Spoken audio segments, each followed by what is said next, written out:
Madam Speaker, during consideration of this resolution, all time yielded is for the purpose of debate only.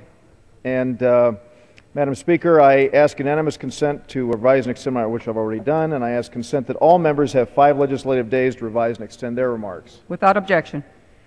Madam Speaker, House Resolution 26 provides for a closed rule for consideration of H.R. 2 and self-executes an amendment by the Majority Leader, which is required under the Statutory Pay-As-You-Go Act of 2010.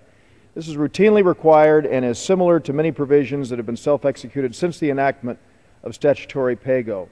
The resolution provides for 7 hours of debate on H.R. 2, equally divided and controlled by the chairman and ranking member of 6 committees and the Majority Leader and Minority Leader.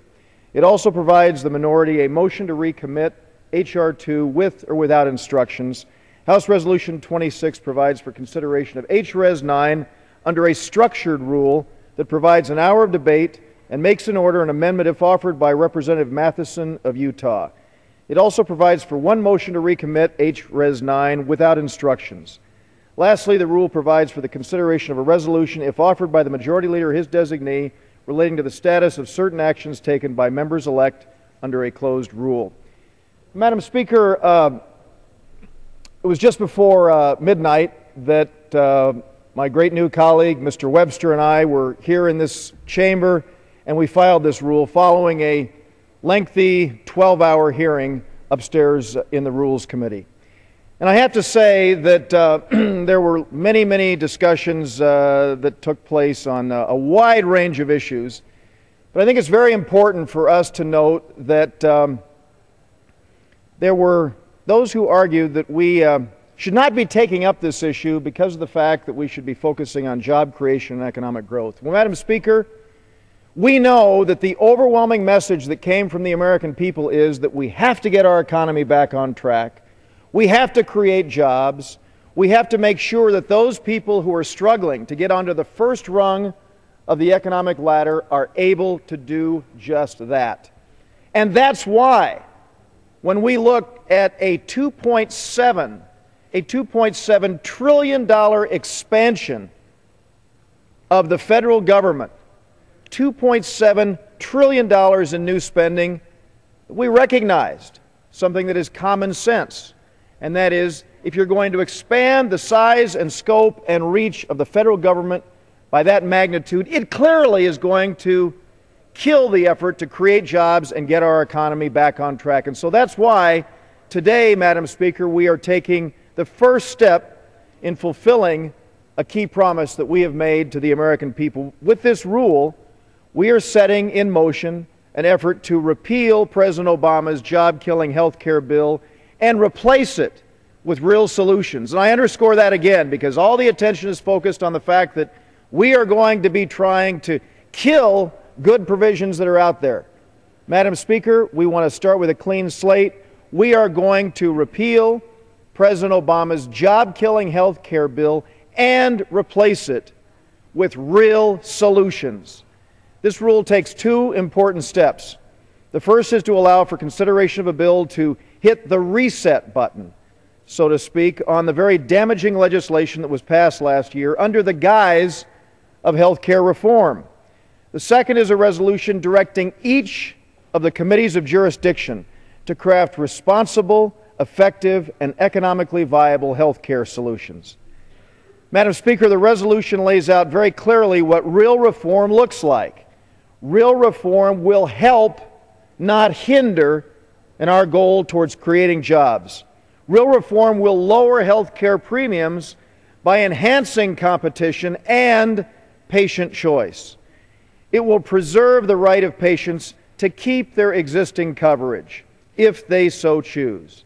It will ensure access to quality care for those suffering from pre-existing conditions. It will implement meaningful lawsuit abuse reform so that resources can go to patients and doctors and not to trial lawyers. In short, it will increase access to health care for all Americans without compromising quality or hurting the very important small business sector of our nation's economy. Madam Speaker, the underlying replace resolution which I've offered will begin a robust committee process to tackle the difficult but essential work of achieving these goals and crafting true reform for the American people. This will be a process in which each and every member, Democrat and Republican alike, will have an opportunity to participate. Madam Speaker, as Speaker Boehner said day before yesterday when he accepted the gavel, we are returning to regular order. Once again, our committees will be the laboratories, the centers of expertise that they were intended to be.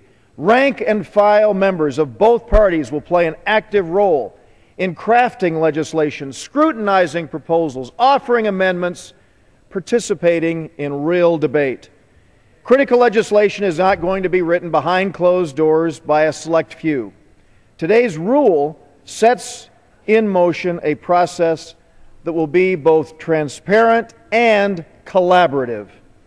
But we cannot get to that very important step without clearing the first hurdle, which is to undo the damage that has already been done. Now, we will hear people say, why is it you're considering this under a closed rule? Madam Speaker, this was a clear promise that was made throughout last year leading up to the very important November 2nd election. Everyone acknowledges that elections have consequences. The commitment was made that we would have an up or down vote on repeal, and that's exactly what we are doing. We must repeal last year's bill before we proceed with replacement. Just as predicted, the so-called reform bill is having very real negative consequences for our economy and our job market.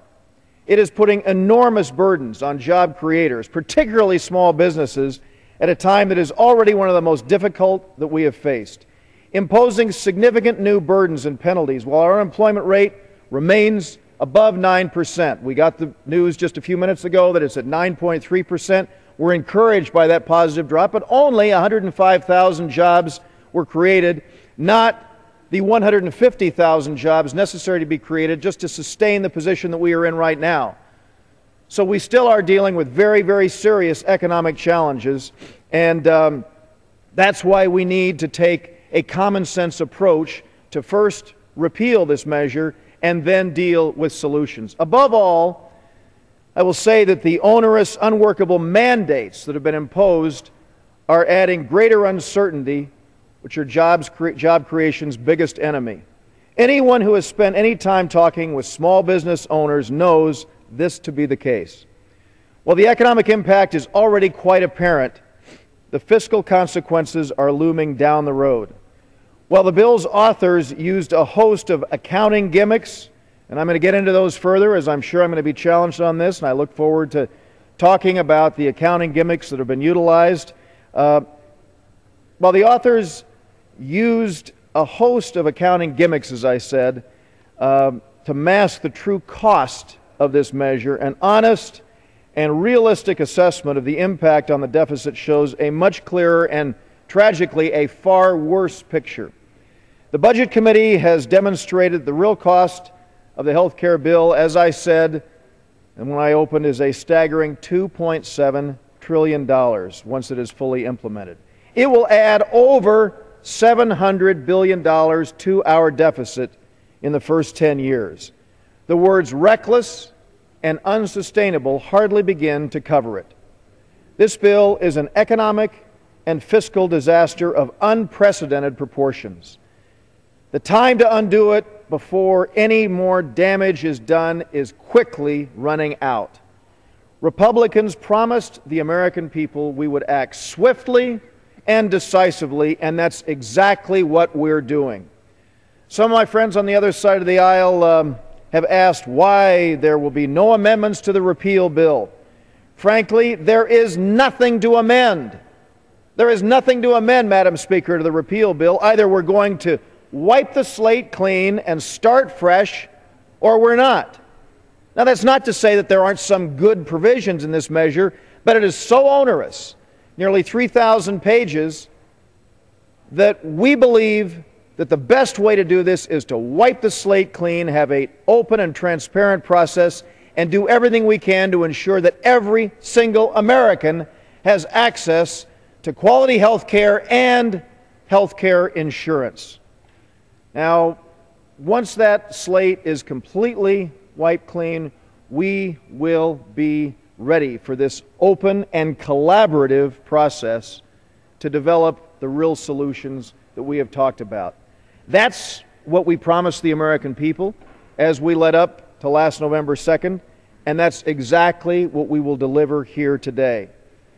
Madam Speaker, first we undo the damage, then we work together to implement real reform and real solutions.